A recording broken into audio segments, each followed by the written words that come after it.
Imagine the edge of a forest, its towering trees casting long shadows over a frozen landscape.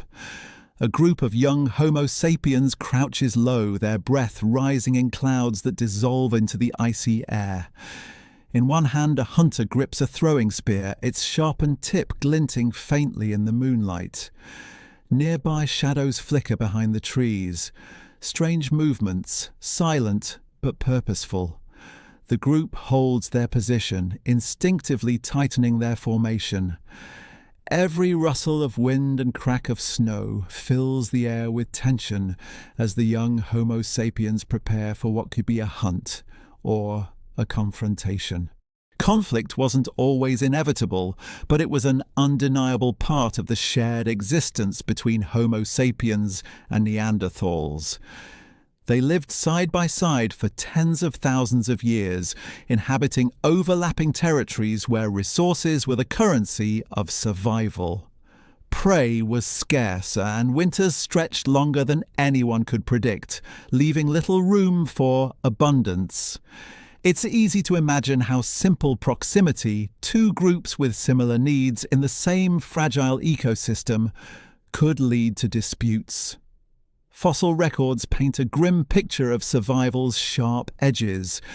Ancient bones bear the marks of blunt force trauma, spear wounds, and even healed injuries from prior clashes.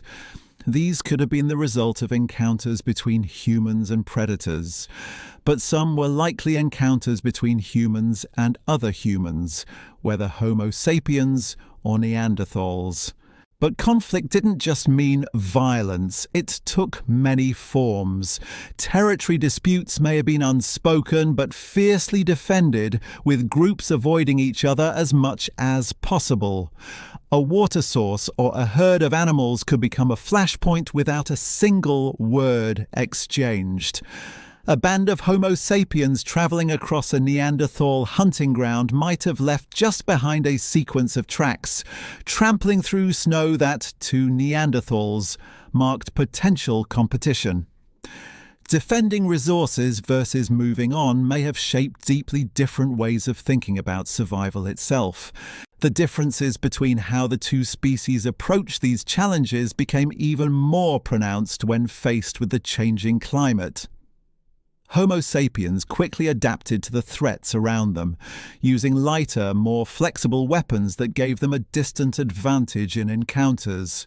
Throwing spears could be hurled accurately across open terrain, creating a buffer that reduced risk while still securing game, or deterring rival groups. Neanderthals, meanwhile, relied on heavier, shorter spears better suited for close-range ambushes. This kind of efficiency worked for the hunting strategies they had mastered, but in moments of direct competition, it likely left them exposed. It wasn't all violence, though. Archaeological evidence hints at moments of coexistence, shared techniques passed between groups, or resources quietly left behind for others to use.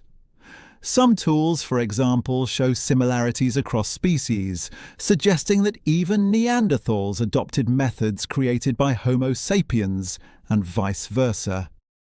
In these rare exchanges, conflict seemed to take a back seat to survival, with skills and ideas briefly bridging the gap between species. Yet these moments didn't erase the underlying tensions, they were the exception, not the rule. Now, imagine that group of early Homo sapiens at their icy forest camp. The invisible threat from earlier has revealed itself. Emerging from the trees are large figures, cloaked in furs. The Neanderthals are both strange and familiar. Their thick, muscular forms move with unease, heavy spears gripped in hands that are steady but cautious. For a moment, the two groups stare at one another across an unspoken boundary.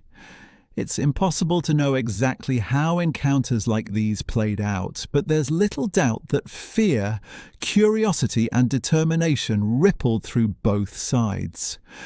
In a world where every small interaction could shift survival's balance, these meetings may have felt as much like a gamble as a confrontation. The resilience of Homo sapiens in moments like these didn't come from brute strength alone. Their adaptability was their greatest weapon. Homo sapiens thrived on collaboration, pooling their skills and knowledge to confront new challenges together.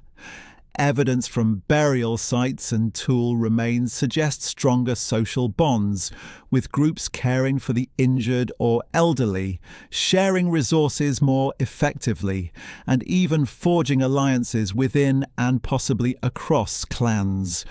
These things made Homo sapiens dynamic in ways that Neanderthals may not have been. But adaptability wasn't just social, it shaped their tools and techniques with astonishing speed.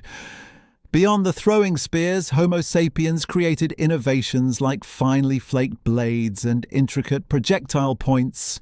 Such advancements weren't specialized for one task. They served multiple functions, making Homo sapiens more versatile in both hunting and self-defense.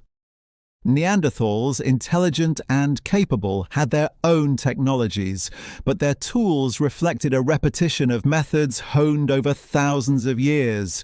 When times grew harder, that might have left fewer places for them to pivot.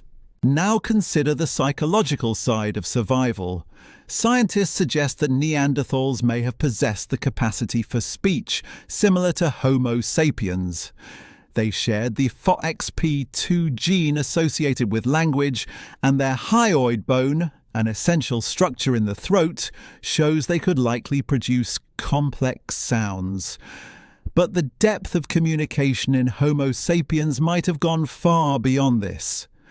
Early Homo sapiens used symbolism, traded goods over long distances, and shared information in ways that encouraged faster learning and cultural transmission.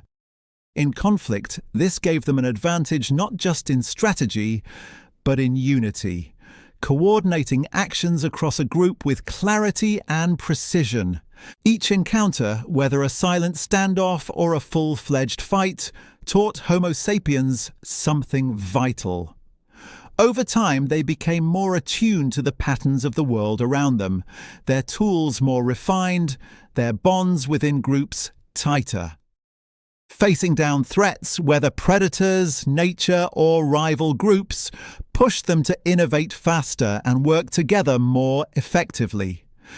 Challenges didn't just test their survival, they forged their adaptability into a strength that Neanderthals couldn't rival. The resilience born from these moments of crisis carried Homo sapiens forward, reshaping their strategies not just for the here and now, but for the future. Every clash, every adaptation became a stepping stone, ensuring their survival in a world where survival wasn't guaranteed. And while the Neanderthals were skilled and intelligent, Homo sapiens seemed to learn faster, adapting not just to environments, but to the delicate dynamics of competition. The choices made in those battles, defending camps, testing tools, and moving ever forward, laid the groundwork for humanity's dominance. But these struggles also left lasting lessons behind. For Homo sapiens, every step forward came with the weight of what they had witnessed, the gradual vanishing of the Neanderthals, and the hard truths about what it took to outlast rivals, harsh climates, and an unpredictable world. So what did those battles teach our ancestors about survival?